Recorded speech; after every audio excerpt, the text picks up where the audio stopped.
Anchor Suma కొడుకు రోషన్ హీరోగా పరిచయం అవుతూ బబుల్ గమ్ అనే సినిమాలో నటిస్తున్నారు. ఈ మూవీ ఈ నెల 29న రిలీజ్ కాబోతుంది. ఆదివారం సాయంత్రం ఈ చిత్ర ప్రీ రిలీజ్ ఈవెంట్ నిర్వహించారు. ఈ కార్యక్రమంలో మాట్లాడిన రోషన్, నల్లగా ఉన్నావని చాలామంది కామెంట్లు చేశారు. కర్రీగా ఉన్నాడు, వీడి హీరో ఏంటి, అసలు వీడు హీరో మెటీరియలే కాదు అంటూ దారుణంగా మాట్లాడుకున్నారట. ఈ సందర్భంగా అదిరిపోయే కౌంటర్లు ఇచ్చాడు. కర్రీగా ఉన్నానా తెల్లగా ఉన్నానా అనేది మ్యాటర్ కాదని ఇక్కడ టాలెంట్ ముఖ్యమని చెప్పాడు రోషన్. ఆయన మాట్లాడుతూ, నేను చాలాసార్లు విన్నాను, నా వెనకాల మాట్లాడడం చూశాను.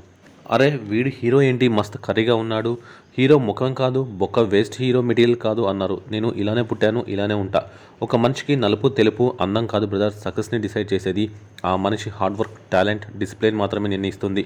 మనందరి జాతకంలో ఏం రాసి పెట్టి ఉందో ఎవరికి తెలియదు, కానీ నచ్చినట్టు మార్చుకుంటాం. కావాల్సింది లాక్కొని తెచ్చుకుంటాం. అది ఇజ్జతైనా అవకాదైనా ఒకరోజు వస్తుంది. వద్దనుకున్నా వినపడతా, చెవులు మూసుకున్నా వినపడతా. డిసెంబర్ 29న రాసి పెట్టుకోండి, థియేటర్కి వచ్చేయండి అన్నాడు రోషన్.